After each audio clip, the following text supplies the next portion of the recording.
तारीख में कुछ शख्सियात ऐसी होती हैं जो सिर्फ तख्त पर नहीं बैठते बल्कि पूरी दुनिया बदल देती हैं।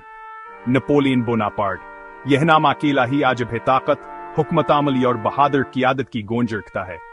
सीजर 69 में कार्सिका के जजीरे पर पैदा होने वाले नेपोलियन का ताल्लुक एक आम घराने से था, लेकिन बचपन से हयानकातीज दिमागावर अंतकलगनान है सबसे मुमताज करती थी। वो फ्रांस चले गए, फौज या स्कूल में बेहतरीन कारकर्दगी दिखाई और जल्द ही तो पखाने के माहिर बन गए।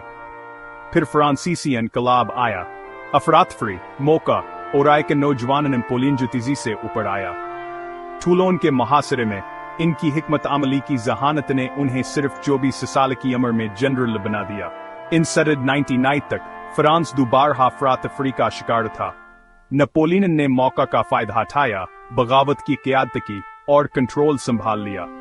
इस राष्ट्र सौर में उन्होंने खुद को शहंशाह का ताज पहनाया, लफ्जी तौर पर ताज अपने सर पर रखा।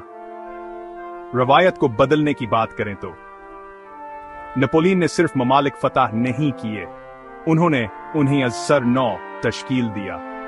इनका नेपोलियनिक कोड आज भी दुनिया भर के कानूनी निजामों की बुनियाद है। मैदान जंग में उन्होंने यूरोप के बड़े बड़े ताकतवरों ऑस्ट्रिया, पर्शिया और रूस को ऐसी हिकमत अमलियों से शिकस्त दी जो आज भी ज़ीरे मुताला हैं, लेकिन हर खतरा कामयाब नहीं होता।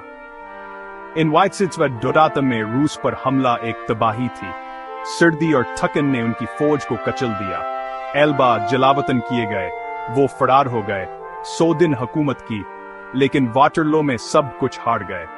सेंट हेलिना जलावतन किए गए, वो हेर आज और गुत्सी इरड में इंतकाल कर गए, लेकिन इनके ख्यालात और दास्तान जिंदा हैं।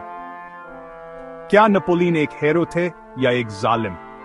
मुझे तबसरों में बताएं, आप तारीख के इस फातिह को कैसे देखते हैं?